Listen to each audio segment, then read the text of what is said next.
Aliança Bike Podcast. Ouvinte do Aliança Podcast, aqui é Álvaro Pacheco, membro da Aliança Bike, junto com o companheiro de bancada Daniel Gucci. E nesse programa nós temos um convidado que é o Bruno Rosa, da Drop. Eu sou um pessoal admirador do Bruno e do modelo da Drop, até porque a gente vê vários modelos de varejo, vários modelos de criar comunidade, lojas monomarca, tem um monte de discussões e não tem certo e errado. Mas eu, pessoalmente, sou um admirador do modelo que a Drop evoluiu e é nisso que a gente vai conversar aqui para dar ideias e abrir essa conversa sobre ponto de venda e de relacionamento com os ciclistas, nos quais eu me incluo. Bruno, bem-vindo. Oi, Álvaro. Oi, Daniel. Tudo bem? Bruno, a gente fala de varejo de bicicleta e Drop em São Paulo, ali em Pinheiros, para quem não conheceu ainda, vale a pena ver, com uma relação com a King of Fork, que já tinha outra loja em Pinheiros e tem a loja junto de vocês. A percepção que eu tenho do que vocês fizeram na Drop é, primeiro, uma loja de um tamanho administrável, então não tem uma infinidade de produtos, e o principal atributo dela não é ter o sortimento máximo possível de tudo que você queira e imagine, mas com coisas muito bem escolhidas e cuidadosas. Uma oficina de qualidade confiável, sem um apertador de parafuso que vai espanar alguma coisa e vai te dar um susto depois. Um serviço de fit que tenha tecnologia, mas experiência e cuidado. Um café de qualidade da King of Fork. E uma comunidade que é a Fuga CC. Então são 5 pilares, todos eles que me admiram muito, porque nenhum deles é gigante, mas todos eles são, uma palavra que eu tenho usado muito, luxuosos, no sentido do cuidado, não no sentido da ostentação e do brilho dourado. A minha percepção está correta e como é que foi essa jornada? Tá correta, a gente tem muito cuidado em tudo que a gente faz, a gente tem um foco muito grande, então a gente fica muito confortável em falar não para as coisas. Então, se a gente não está 100% confortável, a gente não coloca aqui. E isso vale para todos esses pilares, né? E acho que o que conecta esses pilares, assim, é uma atração mesmo de um negócio, né? São como se fossem vários pequenos negócios dentro de um espaço e eles se retroalimentam. Então, assim, o core do negócio aqui é esse. São negócios pequenos e gerenciáveis, mas que um colabora com o outro e um traz público para o outro, né? Então, quando a gente bolou a loja, esse era o foco principal, né? Trazer ideias, iniciativas que pudessem se ajudar aqui dentro. E aí, falando um pouco da história disso, né? Que aí acho que é o que mais interessa, o que talvez também gere mais perguntas. Porque essa é a pergunta, o que veio antes, o ovo ou a galinha? Porque para chegar nisso teve um caminho longo, assim, não foi uma coisa óbvia, não foi uma coisa que do nada eu pensei e aí eu comecei. Foi uma coisa um pouco mais orgânica para chegar nesse ponto que a gente está hoje, não foi... Era um desejo, era uma coisa que já vinha articulando, né? Para as pessoas entenderem, eu não tô no mercado de bike há muitos anos. Eu entrei no mercado de bicicleta em 2015 para trabalhar na Specialized. Então eu era um funcionário dentro da Specialized. Lá dentro eu tocava, né? Eu fui responsável de 2015 até 2019 pelo programa de cursos que eles têm no mundo inteiro, e eu era o responsável do Brasil desse programa de cursos. São cursos que eles aplicam para as lojas. E aí eu entrei com foco em cursos de produto, de gerenciamento, de visual merchandising e principalmente o bike fit. Então lá dentro eu me especializei em bike fit para poder ensinar bike fit para as lojas, né? E aí veio o Retu e tudo mais, a tecnologia. Lá dentro, então, foi meu primeiro contato com o mercado de bike. E foi muito louco porque foi um contato muito próximo com os donos das lojas, com um pessoal que trabalha há muitos anos, com muito mais experiência do que eu, e eu indo lá fora aprendendo o que os americanos tinham para ensinar e tropicalizando e traduzindo e tendo que sentar na mesa com esses caras e dialogar e discutir e bolar ideias e entender as dores, né? E você vê que o buraco aqui é muito mais embaixo, as coisas não são tão simples, né? E lá fora as coisas funcionam de outro jeito. E aí eu fui entendendo vários pontos ali dentro, né? De como o comércio de bicicleta funciona aqui no Brasil e lá fora também. E fui aprendendo bastante, assim. Eu fui entendendo exemplos diferentes, como a internet estava mudando o negócio de bike, como as lojas tradicionais sofriam muito com isso, e eu vi tudo isso de dentro, né? Então eu comecei a acumular ideias nessa época, que viraram o Drop hoje, mas eram ideias muito pequenas, assim, coisas na minha cabeça só, né, naquela época. E a sequência dos pilares, então, oficina, loja, bike fit, café e grupo de pedal, assessoria. A minha trajetória, ela começou, na verdade, com a comunidade. Eu ali dentro da Specialized ainda, eu entendi que a comunidade era o core do ciclismo, assim, né? Então, eu já praticava ciclismo há muito tempo e eu comecei a ver, principalmente ciclismo de estrada, que existem várias comunidades e que essa comunidade é muito fiel, né, ao treinador, ao espaço, à loja, e que isso tem um valor muito grande que as pessoas não valorizavam direito. Então, em 2017, a Vicky, a Vitória de Sá, que é minha esposa, o Albert Pellegrini e o Paulo Zappella, a gente se juntou para bolar um clube de ciclismo. O Albert e o Paulo, eles já trabalhavam com algo similar, né? Mas era um formato bem diferente do que é o Fuga, que é o clube de ciclismo que a gente formou. Mas já estavam dentro, já puxavam pedais, já tinham um contato ali com uma comunidade, mas nos moldes bem diferentes. E aí, mais focado em performance, né? E aí, eles tinham uma vontade e aí, coisas do destino, né? A gente se encontrou, eu já conhecia os caras, mas fazia muito tempo que eu não via. A gente se encontrou uma vez no Coffee, tomando um café, e a gente começou a bater papo, e aí eu descobri o que eles estavam fazendo, e eu juntei com um pouco dessas ideias que eu tive, e já estava rolando um movimento de clube de ciclismo, é uma coisa antiga na Europa, mas estava rolando um movimento de ficar um pouco mais conhecido. O próprio Rafa começou um clube de ciclismo, e coisas...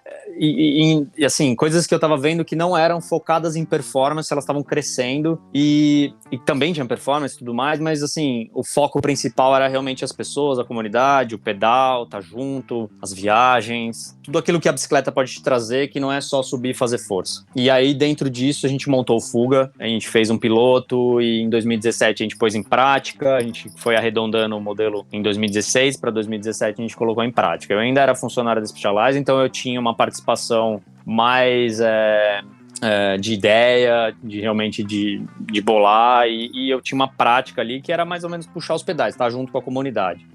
E ali naquele momento foi muito importante para a gente que um desses 4 sócios fundadores se dedicasse 100% ao clube. E aí foi o Paulo no momento, né, e ele é até hoje o diretor ali do clube. Então ele abraçou a causa e fez o negócio rodar, então ele ficou 100% dedicado. E aí a coisa começou a crescer. Nesse tempo aí a gente já visualizava ter um espaço para o clube, só que um espaço só para o clube fica uma coisa meio insustentável.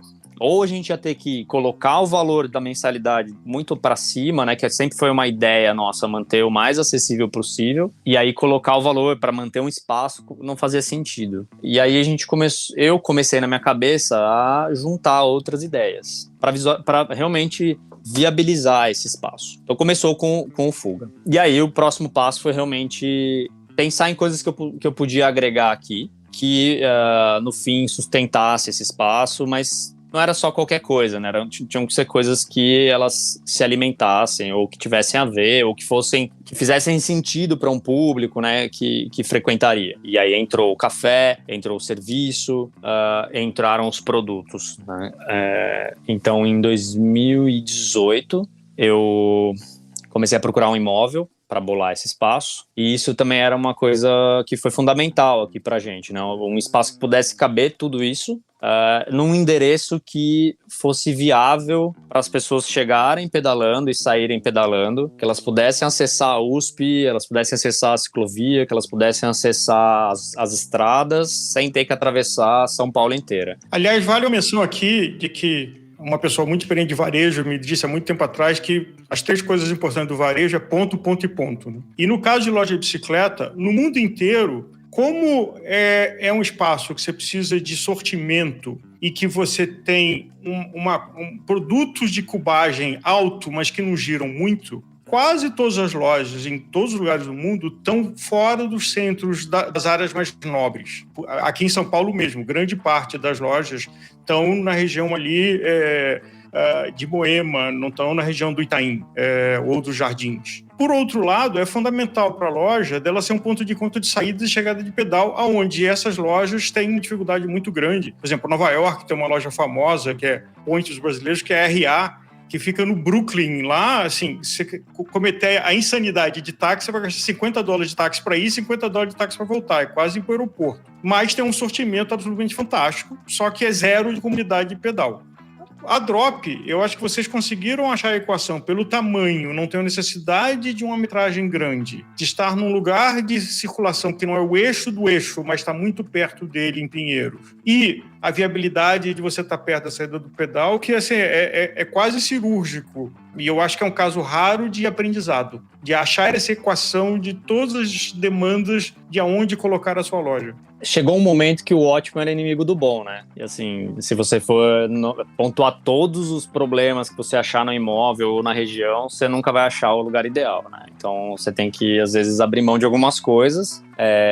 Por exemplo, aqui a rua é uma rua que tem muitos bares, então assim, é normal a gente sair para pedalar de manhã e ainda ter uns bêbados de madrugada aqui e tem esse encontro maluco, assim, dos caras que estão saindo da balada e da galera que tá saindo pro pedal. E, assim, a maior parte das pessoas que estão hoje pedalando já tiveram daquele lado, né? Até é engraçado, a galera faz piada, mas assim, se você ficar procurando sempre o ideal também, vai ser impossível, né? Às vezes você acha o ideal, mas ele tá acima do que você pode investir num primeiro momento. Então, aqui foi realmente um achado e isso foi um dos motivos, assim, que pilhou mesmo, né? Quando a gente achou o imóvel.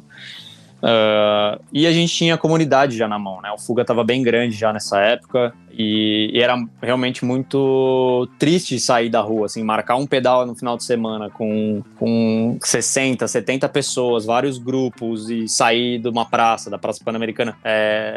Assim, as pessoas não podem usar um banheiro antes de pedalar, sabe? Várias coisas que o espaço resolve, né? O cara não pode pegar uma câmara de ar antes do pedal, porque as dele estão furadas na casa dele, não conseguiu se programar ao longo da semana, e aí chega no sábado ele vai perder o pedal. Então, várias oportunidades ali que você acaba perdendo por estar encontrando as pessoas fora da sua loja, né? E aí, no momento que você tem o espaço, isso já alimentou muito o clube, né? E no começo, assim, uma das dúvidas que eu tinha, né, e pensei bastante, era se aqui deveria se chamar Fuga, né?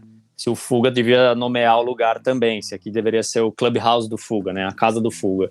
E no fim, não, né? Cheguei à conclusão que não. Conversei com as pessoas do Fuga, conversei com pessoas de fora, e eu tive a clareza que isso seria não um impeditivo de outras pessoas virem, mas não tem por que eu pegar e colocar, né? Eu poderia perder mais colocando o nome Fuga do que ganhando. Então, eu criei um outro nome, que é o Drop, criei mais uma marca, por mais difícil que isso seja, né? Você criar uma segunda marca, você tem que trabalhar uma marca do zero, você tem que criar toda a comunicação e sustentar isso, né? Sendo que do outro lado ali eu já tinha uma comunicação forte, já tinha uma marca, já tinha tudo isso pronto dentro do clube de ciclismo. Eu tive que começar tudo do zero, mas eu realmente vi isso de uma forma positiva, porque se eu fosse criar todo esse espaço, se ele desse certo, eu achava que ia ser muito egoísmo deixar isso restrito a uma bolha, né? E até ruim para o negócio, obviamente, né? Porque se você fica sempre atendendo as mesmas pessoas, e a ideia sempre foi romper a bolha do clube de ciclismo e as pessoas usarem esse espaço, né? A comunidade de ciclismo, por mais que eu esteja muito inserido na comunidade do Fuga, existem várias comunidades, aqui em São Paulo tem muitas, né? Então, nada mais justo do que abrir essa casa, que é a princípio um espaço de comunidade para todas as comunidades do pedal, né?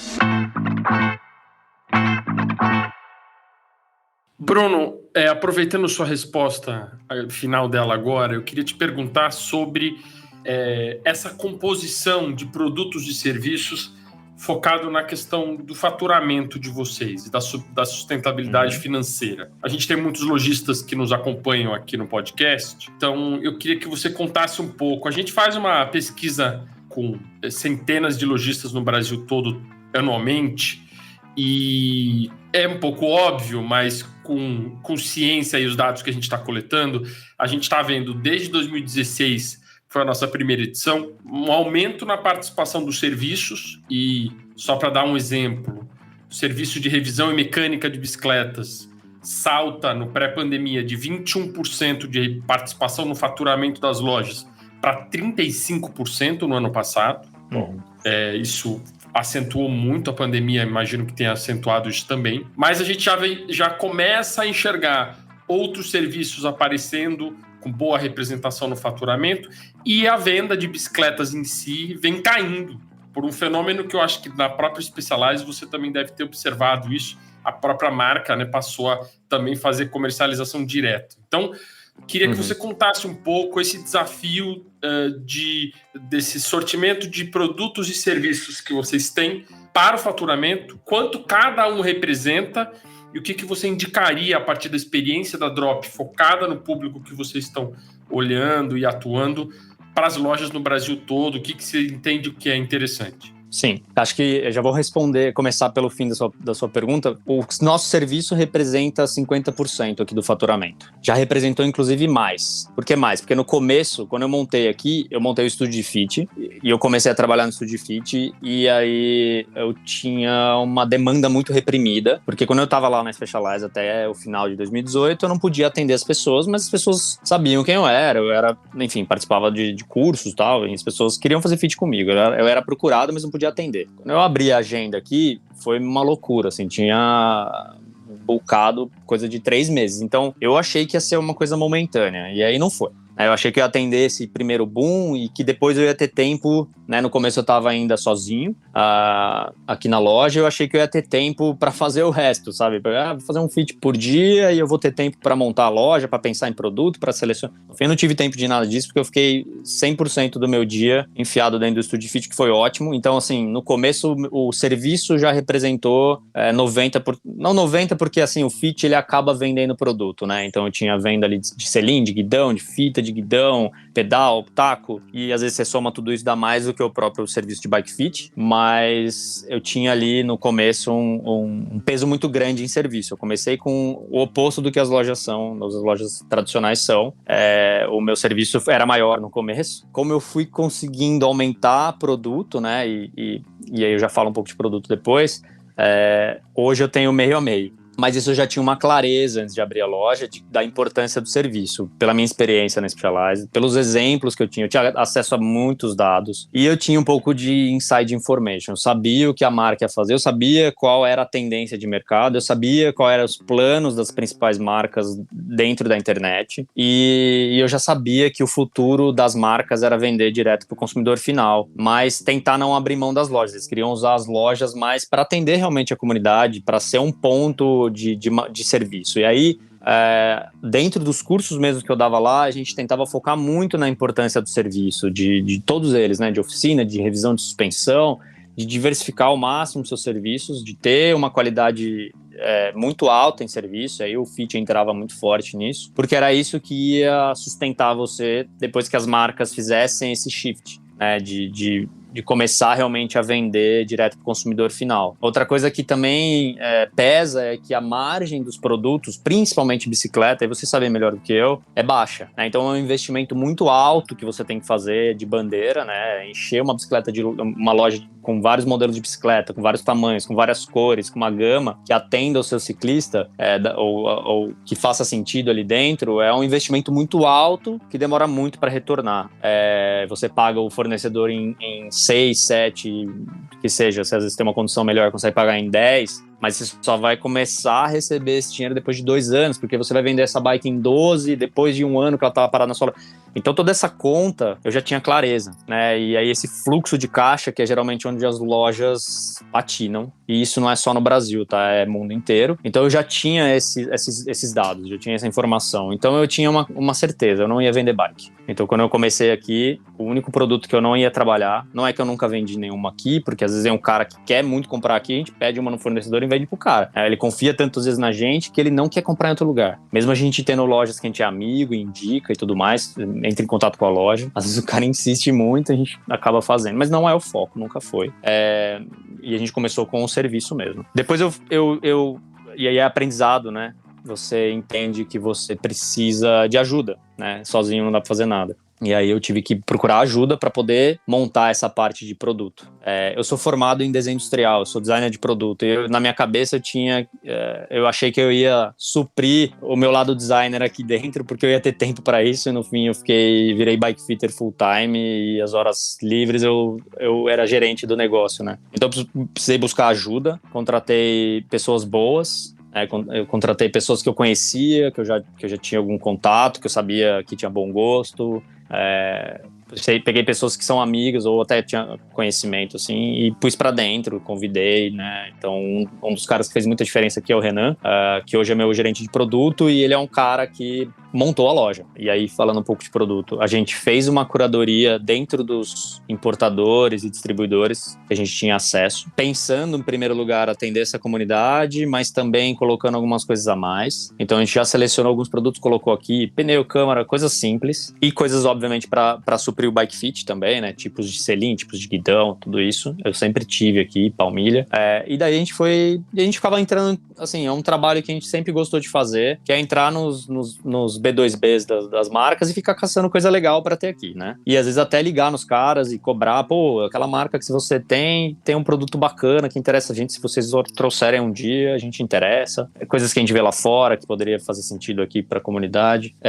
Mas a gente tinha também uma vontade muito grande aqui dentro de desenvolver produtos locais, né? A gente não queria ficar dependente dos distribuidores. E a gente tinha vontade de desenvolver porque a gente sentia falta de algumas coisas aqui. Ou elas não eram tão boas quanto a gente sabia que dava para ser, ou quando era muito boa, era muito cara, então realmente a gente queria desenvolver coisas aqui. Principalmente, a gente começou a bolar coisas, né, produtos aqui dentro e buscar fornecedores para produzir com bolsas de viagem, né, para bikepacking, né? Então, era uma demanda que a gente tinha dentro do clube as viagens, os bikepackings, começando a fomentar isso, mas não tinha produto no mercado nacional que atendesse, né? É muito recente tudo isso, né? Então não existia essa indústria. Então a gente começou a buscar gente que poderia produzir pra gente e incentivar, estimular esses caras a melhorar. Então a gente começou a desenvolver e ajudar o desenvolvimento desses pequenos costureiros. Então algumas marcas como a Fora é um parceiro enorme nosso, é um cara aqui de São Paulo que ele, na verdade, ele é fotógrafo, começou a costurar bolsas para ele mesmo, para uso próprio, para ele viajar de bike, e a gente viu isso e ficou super empolgado, chamou o cara aqui, falou, pô, melhora isso, melhora aquilo, traz de novo aqui, a gente compra 50 se você fizer assim. E o cara é mesmo, então assim, hoje ele vive disso, né? Então ele mudou totalmente a carreira dele, e a gente sempre ficou buscando esses pequenos, porque esses pequenos que dão a liberdade de criação que a gente precisa. Vale o hiperlink de que você tem dentro de casa uma beta tester que é a Vicky de Sá, com a experiência de ultramaratonas como Inca Divide, como Biking Man, que eu acho que ajuda também, né? De alguém que usa o produto no limite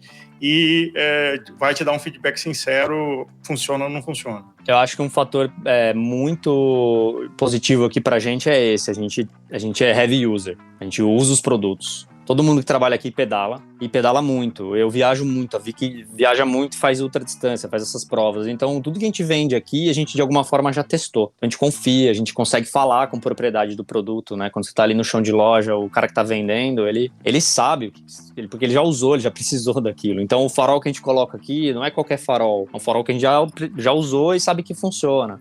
O pneu também. Então, assim, a bolsa também. Então, as melhorias, a gente já testou muito produto que a gente acabou trazendo de fora, né? Por carência aqui, né, no mercado nacional. E essas melhorias que a gente estimula os fornecedores a fazer não são aleatórias, né? São com base no nosso uso.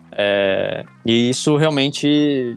A gente tem poucos e bons produtos. A gente não tem uma loja cheia de produto, mas a gente tenta ter, óbvio, mais de uma gama de preço, né? Quando a gente fala, sei lá, de bolsa, quando a gente fala de um farol, porque a gente entende que nem todo mundo está disposto a dar o all-in ali, a comprar um caro. Então a gente tenta sempre ter mais, mas a gente testa todos. Bruno, pegando uma conversa que o Guti puxou do lado da indústria, a indústria de bicicleta no planeta, em todas as suas etapas, do fabricante da pequena mola de câmbio ao grande atacadista multimarca, estão sofrendo muito com retrações de mercado em 2022, em 2023, e a expectativa é que isso ainda dure até 2024. Como foi para a Drop, se você pudesse compartilhar dados percentuais de variação de faturamento total, essa passagem, e se o fato de você ter vários pilares influenciou nesse fluxo de pandemia e pós-pandemia que a gente está vivendo? O meu faturamento foi um pouco diferente da média. É claro que eu acompanho os números e o ano passado o mercado nacional, por exemplo, teve uma retração de aproximadamente 30%, certo? Em torno disso. Eu cresci 30% no ano passado. 35%. 35%. Eu cresci aproximadamente 30% no ano passado. Melhorei mesmo venda. Automaticamente, eu não é que eu tô fazendo mais bike fits, não é que eu tô fazendo mais serviço, porque eu não dou conta, não tenho tempo disponível para mais hoje em dia, mas eu realmente aumentei as vendas, justamente porque eu investi muito em produto no passado. Então, assim, uma das coisas que eu aprendi é que a indústria nacional ela é complicada de trabalhar. Criar coisas aqui no Brasil não é tão simples, não é tão rápido. Quanto menor o fornecedor, mais lento. E você tem que respeitar o timing dos caras, né? É um pouco do que lá fora o pessoal chama de slow fashion. Você não vai lá e você pega um grupo de produtores, né, de costureiras, e você não vai lá e esfola aquelas pessoas, porque elas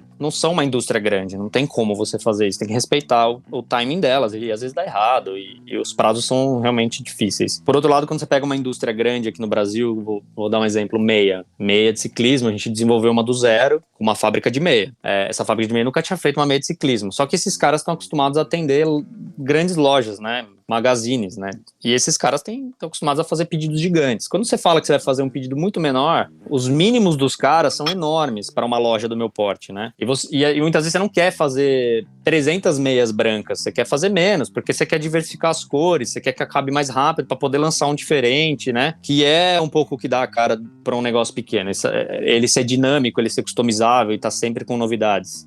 E é difícil de trabalhar também com o cara grande por causa disso, né? Ele não está acostumado a essas quantidades menores. Então ele precisa parar a produção dele, mudar a máquina, mudar a linha. Tudo isso deixa o produto, inclusive, mais caro, né? E aí também o prazo também não é o mesmo, né? Não é o mesmo que ele te entregaria 1.000. Se você pedir 1.000, ele te entrega muito rápido. Se você pedir 100, ele vai demorar mais, porque não está na produção do dia a dia dele. Então tem muitas dificuldades aqui, mas que a gente foi investindo, né? Então quando a gente montou a loja e inaugurou, que foi em 2019, de lá para cá, no fim de 2019, a gente começou o investimento em produto, em desenvolver. A gente já tinha as coisas aqui de fornecedores, mas a gente começou a desenvolver. O Renan começou a correr atrás, de tudo muito novo pra gente, né? Então, até você achar o cara disposto a mexer no produto, tem isso também. Às vezes você acha o cara, mas ele não tá disposto a ter melhoria no produto, né? Camisa de ciclismo, a gente sofre muito aqui com as fábricas que tem disponíveis, porque os caras não querem mexer no produto,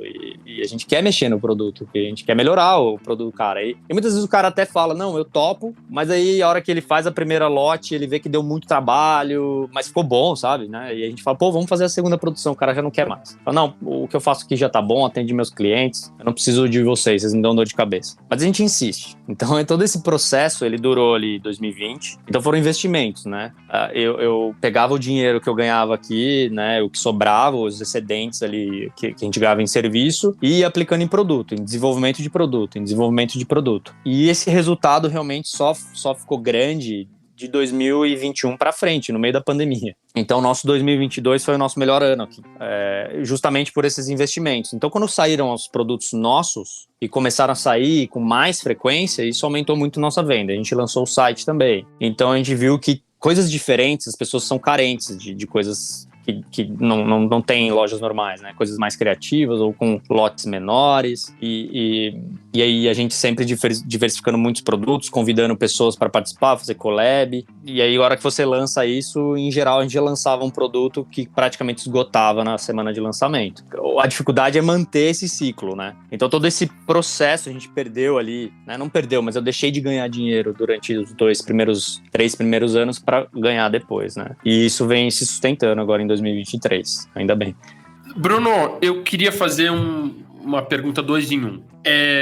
Queria explorar com você um pouco a questão de construção de comunidade, que eu acho que é central em tudo que você contou. E eu queria entender um pouco como é isso, não no campo subjetivo, mas no campo prático, muito objetivo. Como é que vocês estabeleceram e continuam estabelecendo a estratégia de aliar pessoas com a sua subjetividade, seus interesses, seus pontos em comum, com uma estratégia comercial, né? Como fazer isso de forma fluida e não artificial, acho que esse é o ponto.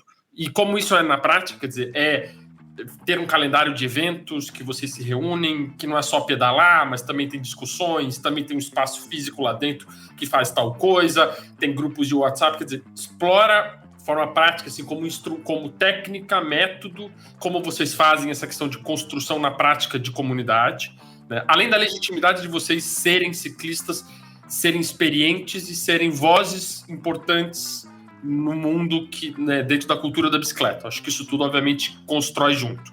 E a segunda pergunta, que é o 2 em 1, é o gravel, o mundo do bikepacking, do gravel, esse novo cicloturismo, né? Um pouco mais, né, menos mais aquele. performático, eu sou do raiz, eu venho do raiz e tô não migrando para bikepacking, mas vou buscando coisas mais leves e ficar mais solto, porque também não faço mais aquela cicloviagem de 30 dias, 40 dias, nem tenho esse tempo mais. Mas conta um pouco do gravel, que para mim e na Aliança, e a gente até vai gravar programas aqui no podcast específicos para entender o mundo do gravel no mercado e também na parte de demanda, de cultura. Como é que vocês estão vendo isso? Assim, vocês vêm do ciclismo de estrada para atuar no bikepacking e no gravel? Acho que a princípio é legal falar do Fuga, como ele funciona, né? Ele é um clube, então assim, ele tem vários pedais regulares ao longo da semana. É um serviço, então a pessoa paga para poder rodar nesses pedais regulares, de todos os níveis. Então a gente tem inclusive nível 0, pessoa que nem nunca subiu numa bicicleta. A gente tem uma educadora física que montou um programa, porque a gente começou a receber essa demanda, né? Não era uma demanda que a gente pensou no começo, mas a gente começou a receber essa demanda, a gente precisou buscar ajuda, montar um programa. O Albert também é muito bom nisso, ajudou a montar um programa de técnica, de clínica mesmo para a pessoa, e a gente começou a entender que é até melhor quando a pessoa vem assim crua, porque a gente ajuda ela na compra da bike, a gente ajuda ela na compra da sapatilha, ela não sai comprando coisas erradas, uma pessoa que não tem informação nenhuma e nem sabe onde procurar, então ela acaba sendo muito bem assessorada dentro do clube nesse sentido.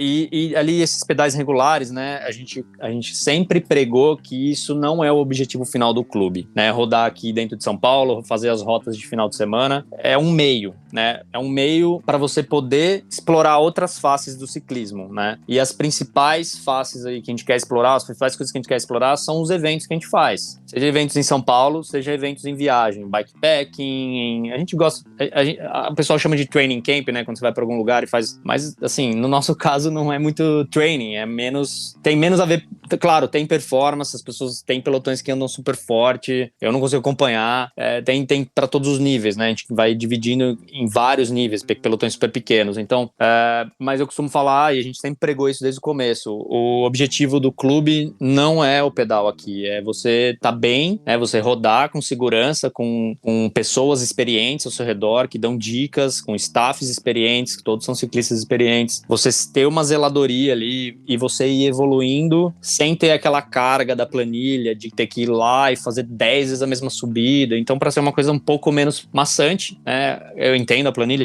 todo mundo entende a planilha, tem caras aqui que fazem planilha e estão dentro do clube, mas ela tem um objetivo, né, que é melhorar a performance, sei lá, para uma competição, para um letap, e a gente sempre foi por um outro caminho, vamos melhorar a performance em grupo, né, vamos rodar junto, testa um grupo mais forte hoje, né, já que você está andando, enfim, isso foi organicamente crescendo dentro do clube, mas a gente sempre pregou os eventos, e os eventos basicamente são realmente o que movem as pessoas a evoluir, e aí existem eventos de pedal, né, eventos de viagem, eventos de bikepacking, eventos de gravel, então a gente foi um dos primeiros, não vou falar o primeiro, mas um dos primeiros clubes a criar eventos de final de semana para gravel, e a gente abria esses eventos, inclusive, como uma forma das pessoas degustarem o serviço do clube, né, trazer mais pessoas para dentro. A gente abria para não associados, e a gente marcava um pedal e montava uns grupos grupos lá, a gente fazia uma rota. Então, todo esse trabalho de montar as rotas, testar, ir lá validar, ver se dá certo, se é factível, se não é muito duro ou se é duro demais, pra gente poder também indicar quem vai, quem não vai, né?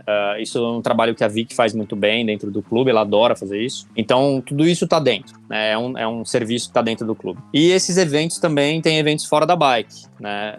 E aí a gente acaba usando muito o espaço aqui do Drop. Então, workshop de manutenção, workshop de lavagem, workshop de pneu, coisas básicas, né, que as pessoas precisam porque uma das ideias do clube é deixar as pessoas independentes. Então, se você vai fazer uma viagem sozinho, você tem que saber se virar. Se você vai viajar para fora e vai alugar uma bicicleta e andar nos Alpes, você tem que saber se virar. Então, a gente não trabalha com carro de apoio no clube, por exemplo. As pessoas são autossuficientes. A gente para o pelotão, arruma o problema e segue o pelotão. E tá todo mundo confortável com isso, né? A gente não tá preocupado que não vai pegar o tempo do segmento. A gente tá preocupado em andar todo mundo junto e se divertir. E aí os eventos que acontecem aqui na casa são vários, né? A gente se junta para ver corrida. A gente marca pedais para assistir alguma corrida, uma etapa rainha. Então a gente faz um pedal temático com o clube e termina aqui na casa. E aí o café é fundamental nesses eventos. Ele é a parte, assim, principal, porque tem pessoas que às vezes nem vão no pedal, mas se inscrevem nesses eventos, às vezes são eventos às vezes pagos, né, que incluem comida, bebida. Tem pessoas que pagam, são às vezes associados ou não associados ao clube, e vão só na parte pós-pedal, para curtir a comunidade, para ver a corrida, para comer. Então, acho que esses eventos são a chave, né, e a gente tenta fazer isso mensalmente, happy hour. E o café, né, falando um pouco do café, foi a gente já tinha essa clareza de que o café era algo necessário aqui. Eu adoro café, mas tenho zero conhecimento do negócio de café. Então, eu fiz um convite aos donos do Coffee na época para eles montarem uma versão reduzida do King of Fork aqui dentro. Eles gostaram da ideia, eles viram o imóvel, eles começaram a ter ideias, polaram, investiram e montaram um negócio aqui dentro. Então, no começo, também era um negócio que atendia as pessoas pra rua, né? Atendia as pessoas que estão passando, que é um café, todo mundo quer entrar, né? E aí a gente, né? Aí o Drop entra muito nisso, né? Junto com o Fuga, porque se vai ter um evento de gravel, ou um evento de bikepacking, por exemplo, as pessoas vão sair daqui rodando, fazer uma viagem até São Francisco Xavier, até a Mantiqueira, e voltar pra cá rodando, né? Ou pegar o trem e sair de alguma estação, você precisa suprir eles de produto. As pessoas nem sabem o que leva, né? Quantas roupas, como lava, o que eu uso, um antibactéria. Então a gente faz um workshop pré-evento, a gente ensina as pessoas a usarem as bolsas, a gente ajuda elas a comprar, e não precisa ser aqui, então a gente é muito transparente nisso, assim, a gente ganha muito a confiança dos nossos clientes sendo muito honesto. Então se a pessoa liga e pergunta, a gente é muito honesto, a gente não é empurrador de produto, isso foi uma exigência minha desde do primeiro dia, a gente nunca empurra produto, a gente apresenta os produtos, a gente mostra como eles funcionam, a gente inclusive pode ajudar o cara a achar um produto que a gente não tem. É muito comum, assim, e isso funciona muito bem pra gente. A gente ganhou muito a confiança das pessoas. As pessoas às vezes vêm aqui pedir uma consultoria e a gente realmente atende essa pessoa. A gente entende o que ela tá precisando, a gente entende o que ela quer fazer e às vezes a bike que ela tá procurando nem é a bike certa, ou o equipamento que ela tá procurando, a bolsa nem é a bolsa que ela precisava. E muitas vezes a gente sabe onde tem, indica ela pra ir lá. E aí de lá, muitas vezes a pessoa tá em outra loja e liga pra gente, fala, olha, o moço aqui falou isso, é certo? Tá certo isso daí? Então a gente trabalha muito na honestidade aqui.